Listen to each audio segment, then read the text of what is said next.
I was 27 years old, working as an elementary school librarian in Portland, Oregon, when I met the man who would become my husband. It was the spring of 1985.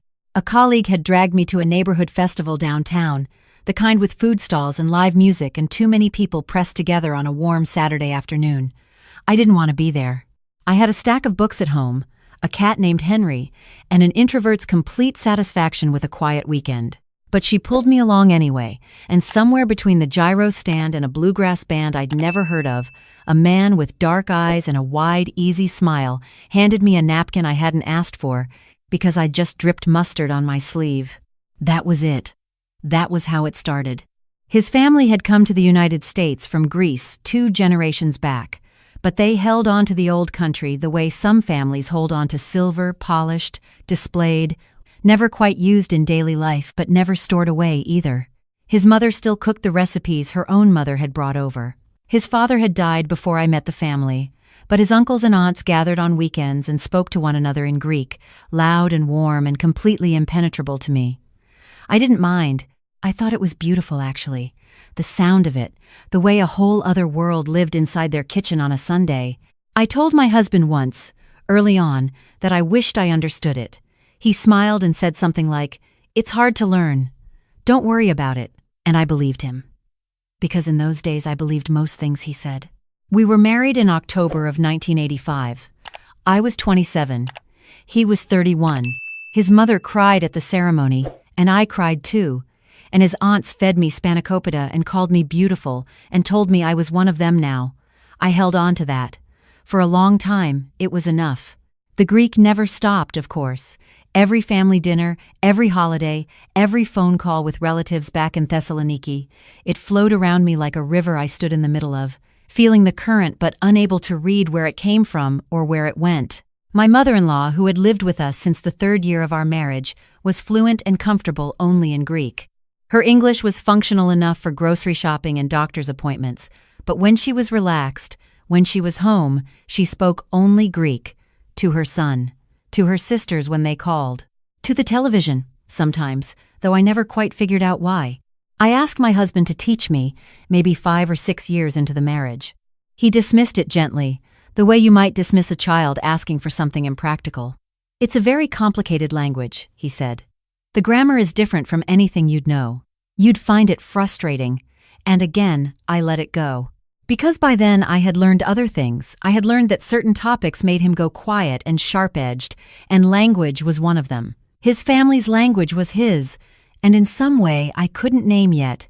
It was not mine, so I put it aside. We had 2 children, a son and a daughter, born in 1988 and 1991. They learned scattered Greek from their grandmother, words for food, words for affection, a few scolding phrases she deployed with theatrical regularity. My son took to it more than my daughter. By the time he was a teenager, he could hold a basic conversation with his grandmother, and I would watch them together at the kitchen table, their heads close, their voices low, and feel something I didn't have a name for. Not quite jealousy. Something older and quieter than that. The children grew. They left. My son moved to Seattle in 2012 for a job in tech. My daughter married a man from Nashville and settled there in 2014. Henry the cat was long gone by then. The house in Portland felt different with just the 3 of us, me, my husband, and my mother-in-law, who was in her late 70s by then and moving more slowly through the rooms, but still sharp, still watching, still speaking Greek to her son over dinner while I ate on the other side of the table and listened to a language I had been told wasn't worth learning. That was when I started. I don't know exactly what shifted.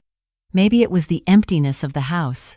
Maybe it was the feeling one I tried not to examine too closely that I had spent decades standing at the edge of something and was finally curious enough or tired enough to step forward.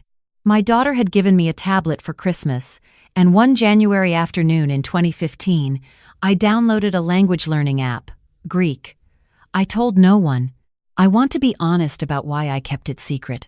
It wasn't strategy, not at first. It was embarrassment, maybe. The fear of being dismissed again, of my husband raising an eyebrow and saying it was too complicated, that I was wasting my time, so I practiced quietly, early mornings before anyone was up, during lunch breaks at the library, in my car in the driveway, The radio off, my headphones in, repeating phrases in a low voice like I was memorizing something I wasn't supposed to know. The first word I recognized in a real conversation was my name. My mother-in-law said it to my husband one evening, said my name in the middle of a sentence that I otherwise couldn't follow, and I heard it land with a particular weight. The kind of weight words carry when they're spoken about someone, not to them. I was in the kitchen. They were in the living room. I stood very still and listened, and I didn't understand enough yet to know what was being said, but I understood the tone, and I filed it away. I kept studying. A year passed, then two. I worked through verb conjugations and noun declensions and the specific sound of the language at different speeds. My mother-in-law was, without knowing it, my best teacher. She was consistent. She spoke Greek all day in her room, on the phone, at the dinner table, in the small running commentary she kept up with herself while she moved through the house. I listened. I practiced. I said nothing. By the end of 2018, 3 years in, I could follow most of what she said. I want to pause here because I need to explain something about those years, something that matters for understanding what came later. My husband had always handled our finances. This was not unusual for our generation, and it was not something that had been forced on me exactly. It had settled that way gradually, the way many things in a long marriage settle, like sediment. He paid the bills. He managed the accounts. My salary from the library went into a joint account, and from that account money flowed in directions I didn't fully track. When I needed something, I asked. When I bought something significant, I mentioned it. I had a debit card for everyday expenses. I had no credit card in my name alone. I had never, in 30-plus years, looked at our investment accounts without asking him first to show me. I'm not saying this to invite pity. I'm saying it because it matters. And because I think many women of my generation, women who came up in households where one person handled the money and the other deferred, will recognize this pattern immediately. It doesn't feel like control from the inside. It feels like division of labor. It feels like trust. It feels like a lot of things before it starts to feel like what it actually is. I started looking at the accounts in 2019. Quietly. The same way I had started learning Greek alone, in small pieces, trying to understand something I had been told not to worry about. What I found was confusing at first. There were transfers I didn't recognize, regular amounts moving to an account I'd never been told about, not enormous sums, but consistent, monthly. Going back, as far as I could trace, almost 15 years. I didn't confront him. Not then. I told myself there was probably an explanation. A savings account he hadn't mentioned, a family obligation I didn't know about, some reasonable thing that would make me feel foolish for noticing. I kept watching, I kept listening, and then came April of 2025. We had been married 40 years. Our son came home from Seattle. Our daughter flew in from Nashville with our grandchildren, 2 boys under the age of 6, who treated my living room like a gymnasium and exhausted me completely in the best possible way. My mother-in-law, 89 years old by then and frail but present, sat in her chair by the window and received the family around her like a queen receiving subjects, which in some ways she always had. My husband had arranged a small dinner party the following evening. Friends, some family, a few neighbors. 40 years, he had ordered a cake and everything. I had spent a week organizing the food, the house, the seating, the flowers, all of it, which was also the way things had always gone, and I tried not to think too hard about that. The evening of the party, things were going well. The grandchildren were in my daughter's care. The guests had arrived, the wine was open, my husband was laughing with a group near the fireplace and looking relaxed in the way he only looked when he was at the center of things. I was coming down the hallway from the kitchen, a platter in my hands, when I heard my mother-in-law's voice from the small sitting room to my left. The door was half open. She was on the phone, not unusual for her speaking Greek, and I slowed without quite deciding to. The way you slow when something in the sound of a voice catches your attention even before you've processed what it's saying. I understood her clearly. I have to say that plainly, because it matters. After 10 years of quiet study, of early mornings and parked cars and careful listening, I understood her clearly. She was speaking to someone about my husband, about our house. And she was saying in Greek to whoever was on the other end of that call that it didn't matter, that what was his would go to the right people, that everything had been arranged, that the American wife would get what the law required, and nothing more. I stood in that hallway with the platter in my hands, and I did not move. She said a name I didn't recognize. She said the word for son. She said the word for accounts. She said something about a cousin who was a lawyer. She said the word I had learned very early in my studies because it appeared so often in the context of family. She doesn't know. She said it comfortably, the way you say something that has been true for a long time and will go on being true. She doesn't know. I walked into the dining room. I set the platter down. I stood at the table for a moment looking at the flowers I had arranged that morning, the candles I had lit, the chairs I had borrowed from our neighbor because we didn't have enough for everyone. 40 years.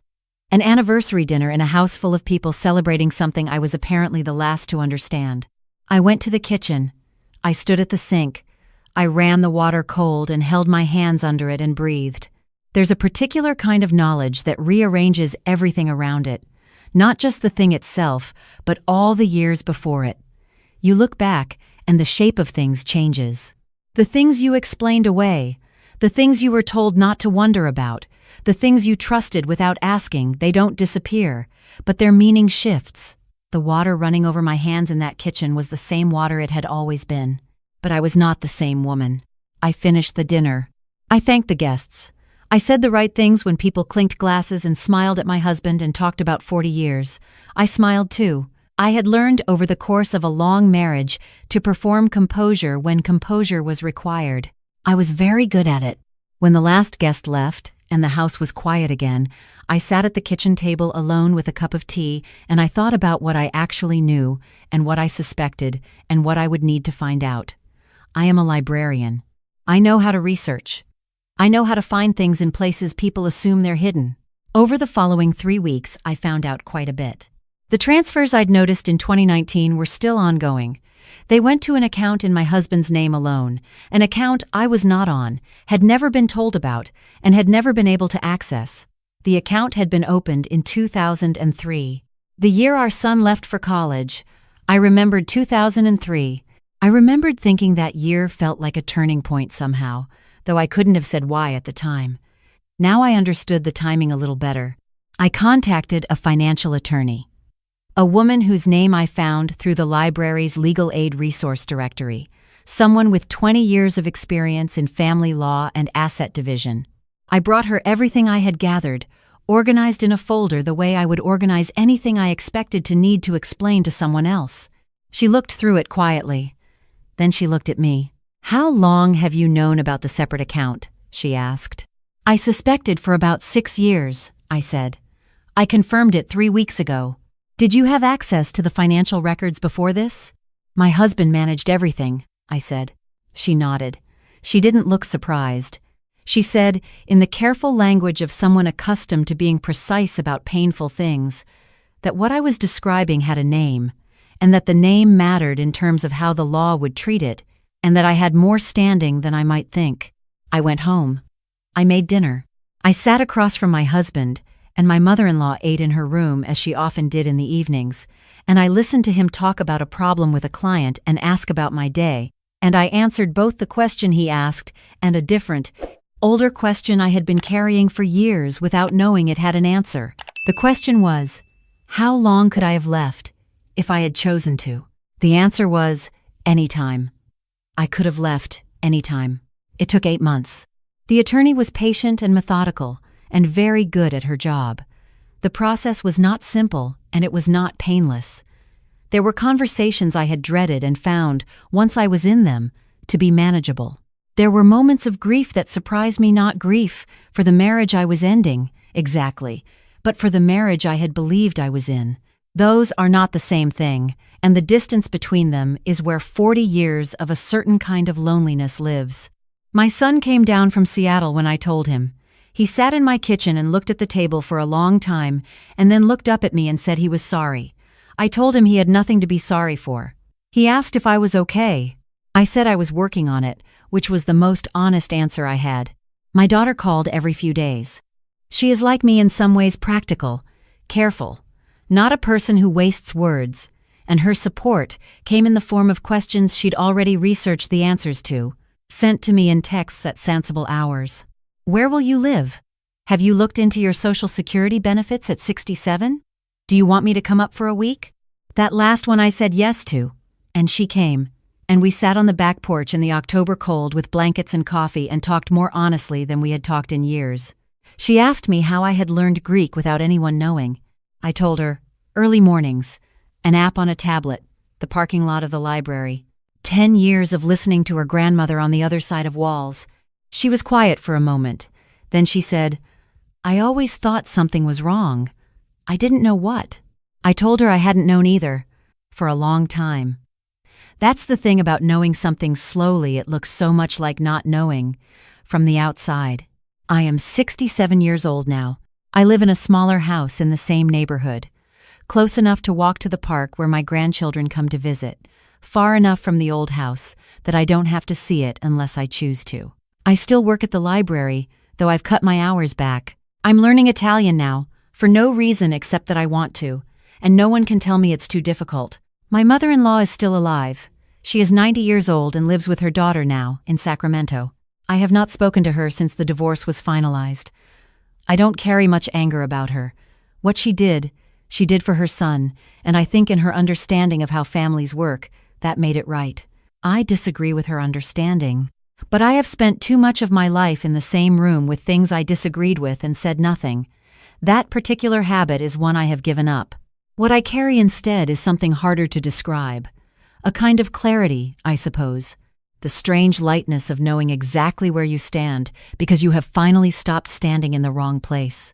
There's a word in Greek I learned sometime in the second year of studying, a word that means something like the moment you understand what something really is, not the moment it happens, the moment you see it for what it is. It arrived for me in that hallway, platter in my hands, the sound of my mother-in-law's voice coming through a half-open door. 40 years of small adjustments, small surrenders, small explanations given to myself for things I should have questioned, and then that word, that moment. She doesn't know, but I did. I had, for years, known more than I was given credit for, and in the end, I knew enough. I want to say something to anyone who is listening to this and recognizing something they've been trying not to recognize. I want to say it plainly, the way I wish someone had said it to me when I was 40 or 50 or even 60. The life you are living right now, the one that feels fixed, that feels too late to change, that feels like a door that only opens one way, it is not fixed. It is not too late. The door opens from the inside. It always has. You are the one who decides when to reach for it. I know that sounds simple. I know the weight of it isn't simple at all. I know what it costs to spend 40 years in a house and then choose to leave it. I know the fear of starting over with gray hair and retirement accounts you've only just begun to understand. I know all of it. But I am 67 years old, and I wake up now on mornings when the light comes in flat and cool through windows I chose myself, in a house I can explain every inch of, and I drink my coffee at a table where no one speaks a language I'm not allowed to understand. And I am fine. Better than fine. I thought I was too old to begin. I thought the cost of clarity was higher than I could afford. I was wrong on both counts. And if you are somewhere in the middle of a life that doesn't quite fit you anymore, if you are eating dinner across from a stranger in a familiar face, if there are conversations happening around you that you've told yourself not to understand, I want you to know that it is not too late to listen. It is not too late to learn. And it is not too late to walk out of a room that was never really yours and find out what the air feels like when you are finally standing in your own.